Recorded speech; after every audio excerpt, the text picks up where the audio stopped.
Quthbullapur MLA Vivek పై మాజీ MLA Koona Srisailam Goud fire అయ్యారు. కుత్బుల్లాపూర్ గల్లీలో వివేక్ ను ఉరికిచ్చి కొడతాం, మా సీఎం రేవంత్ రెడ్డి గారిపై మాట్లాడే ముందు ఒళ్ళు దగ్గర పెట్టుకొని హెచ్చరించారు. టీడీపీలో గెలిచి బీఆర్ఎస్ పార్టీలోకి ఫిరాయించిన నీకు మా నాయకులపై మాట్లాడే అర్హత లేదని వ్యాఖ్యానించారు. కుత్బుల్లాపూర్ నియోజకవర్గం గాజుల రామారం కాంగ్రెస్ పార్టీ కార్యాలయంలో తెలంగాణ ప్రజాపాలన దినోత్సవం సందర్భంగా జాతీయ జెండా ఆవిష్కరణ కార్యక్రమంలో మాట్లాడారు. జరుగుతున్న పరిణామాలు తెలంగాణ రాష్ట్రంలో ప్రజలంతా గమనిస్తూ ఉన్నారు.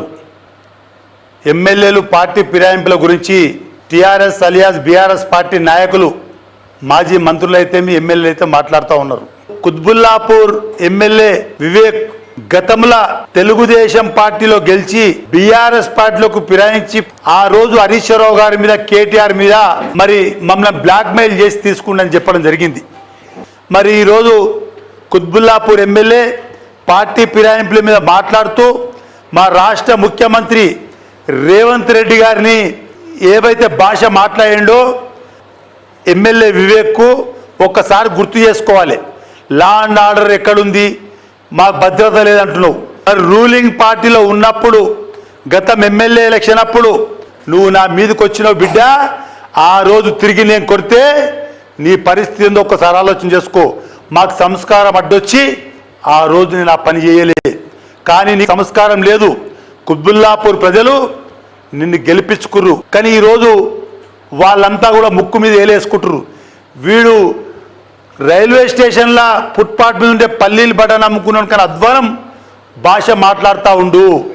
ఇటువంటి వ్యక్తి మా కుత్బుల్లాపూర్ ఎమ్మెల్యే అని చెప్పి కుత్బుల్లాపూర్ ప్రజలు వాళ్ళు ఆలోచించే విధంగా నీ యొక్క వ్యవహార శైలి తయారైంది.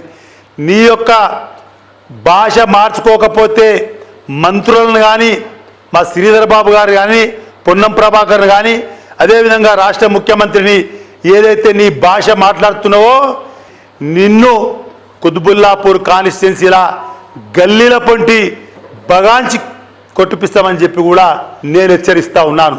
ఎందుకంటే నీ స్థాయి కాదు, పార్టీ ఫిరాయించిన నువ్వే మాట్లాడుతున్నావంటే నీ యొక్క భాష కంట్రోల్ చేసుకో, నీ నాలుకని కంట్రోల్ చేసుకో, లేకపోతే ఈ ప్రాంతంలో తిరగనీయమని కూడా హెచ్చరిస్తూ ఉన్నాను.